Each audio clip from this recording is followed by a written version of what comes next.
Это программа «Актуальное интервью» на телеканале «Якутия-24», в студии Влад Давыдов.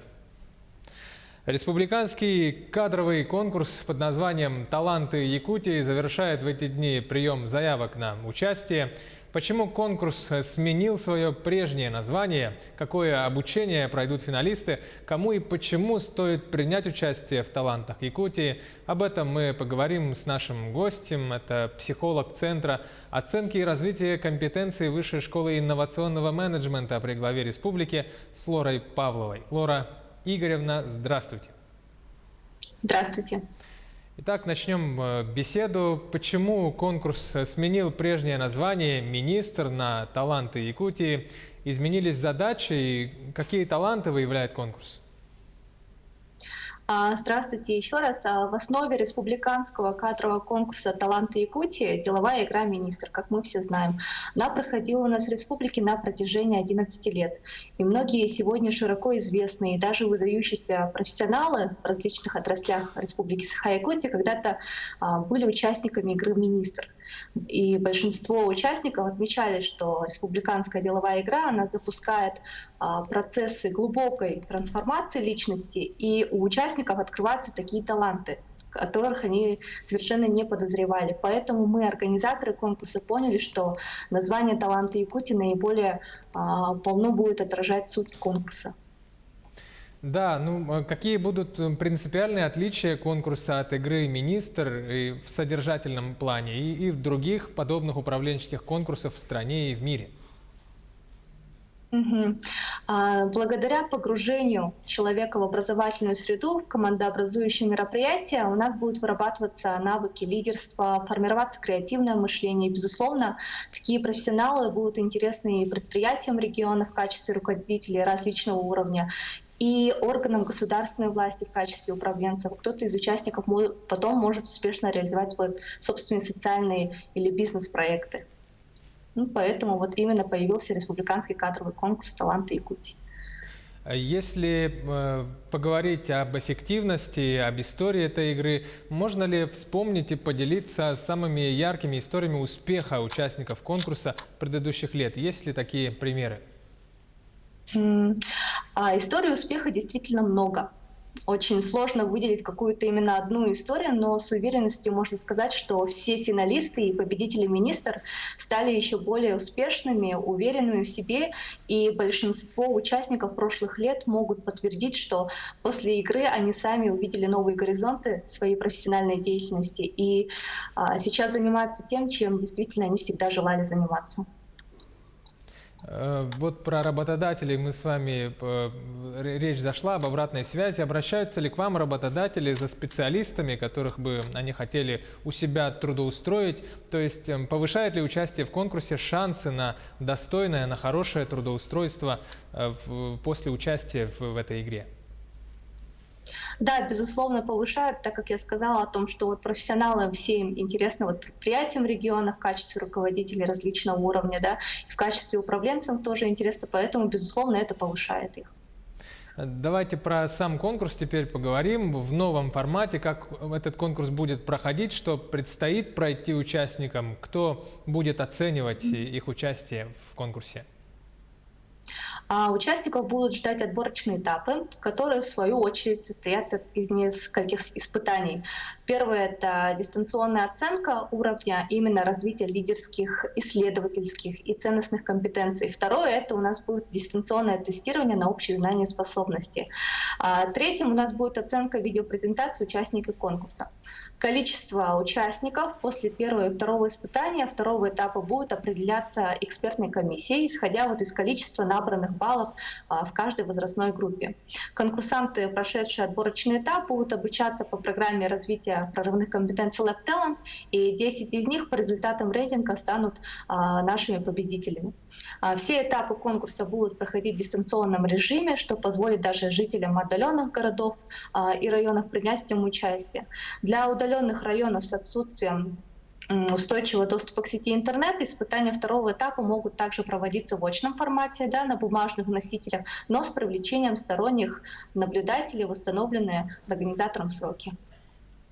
Да, давайте поговорим теперь о том, как именно, через какие инструменты подать заявку можно. Кто может принять участие в конкурсе? Это абсолютно любой желающий, да, я как понимаю?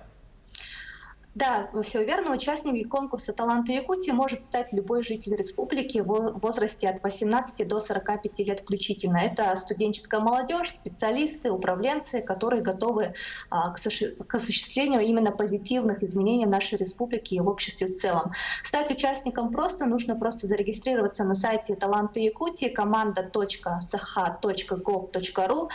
Можно найти нас в Инстаграме. Я Талант 2020, группа Таланты Якутии ВКонтакте, Facebook, и также работает горячая линия. Если еще проще, то можно набрать на Google, Яндексе Таланты Якутии 2020, и первая ссылка на команду Сахагов будет именно ее. По срокам до какого числа принимаются заявки и сколько они будут рассматриваться, как будет проходить отбор? В какие сроки? Срок приема заявок ограничен. Заявки принимаются до 26 октября, поэтому лучше оставить заявку пораньше. Вот, да, до 26-го прием идет, а решение когда принимается, в какие сроки уже начнется окончательный список? Будет сформирован? Окончательный список именно будет сформирован в декабре. В следующем году все 300 финалистов они попадут в программу развития прорывных компетенций Lab Talent следующего года. Да, и как призыв, вы как организатор, что бы вы сказали, наверное, в качестве решающего аргумента тем молодым людям, которые еще в раздумьях, принять участие или нет в этом конкурсе «Таланты Якутии»? Всем жителям республики, кто еще не зарегистрировался в конкурсе, я желаю не раздумывать и принять участие в конкурсе, ведь это будет для вас очень ценным опытом. А тем, кто подал заявку, настроиться на еще один ценный этап вашей жизни, из которого вы совершенно точно выйдете более успешным и уверенным в себе. Да, про финальную часть. Вот мне известно, что Lab Talent, да, вот программа обучения есть. Это для финалистов или для победителей? Что это даст потом участникам? Это у нас получается для финалистов. Да, именно вот в финал выйдут, как я сказала, 300 участников. Это 100 участников из группы А от 18 до 22 лет и 200 участников из группы Б и С от 23 до 45 лет. Все они пройдут полный курс обучения по программе развития прорывных компетенций Lab Talents. Что такое Lab Talents? Это программа развития прорывных компетенций, которая будет включать в себя образовательные модули, тренинги, марафоны, мастер-классы с привлечением профессиональных тренеров. Будут разрабатываться, реализовываться проекты в команде. Все это будет проходить очень динамично, очень активно, и все для того, чтобы наши участники смогли развиваться всесторонне. И если смотреть еще глубже, у нас обучение будет длиться 9 месяцев, и самое главное дистанционно, что дает большие возможности для тех, кто находится не в городе. Да, у нас получается, как я уже сказала, обучение по 6 модулям, в месяц по одному модулю, который включает в себя практические занятия, сессии, решение интересных кейсов. Будут привлекаться топовые спикеры, которые смогут поделиться своими знаниями, опытом. Второе — это участие в челленджах, да, участие именно в мероприятиях в формате вызова самому себе. Да, для личностного роста, активизации ресурсов, достижения каких-то новых вершин, обретения уверенности в себе. Да? И благодаря таким активностям, которые будут в челленджах, участники еще больше могут расширить свои возможности. В программе этой мы планируем включить веревочные курсы, тренинги, квесты, веломарафоны и другие активности. Третье — это у нас будет командная работа над проектом, где участники самостоятельно будут распределяться по командам, и на основе их направлений деятельности, на основе их актуальных задач, а также поставленных целей, они могут начать внедрять этот проект. И четвертое — это другие мероприятия, это форумы, митапы с опытными экспертами, и будут различные мастер-классы. И потом уже в конце по результатам обучения будет определена команда-победительница. Это и есть те самые топ-10, которые получат гранты и будут включены в кадровый резерв республики. Лора Игоревна, спасибо большое за динамичный подробный рассказ и раскрытие темы. Удачи вам в работе и в организации этого важного конкурса. Спасибо большое. О республиканском кадровом конкурсе «Таланты Якутии» мы сегодня поговорили в программе «Актуальное интервью» с психологом Центра оценки и развития компетенций Высшей школы инновационного менеджмента при главе республики с Лорой Павловой. Берегите себя, уважаемые телезрители, обязательно соблюдайте масочный режим и социальную дистанцию. До встречи!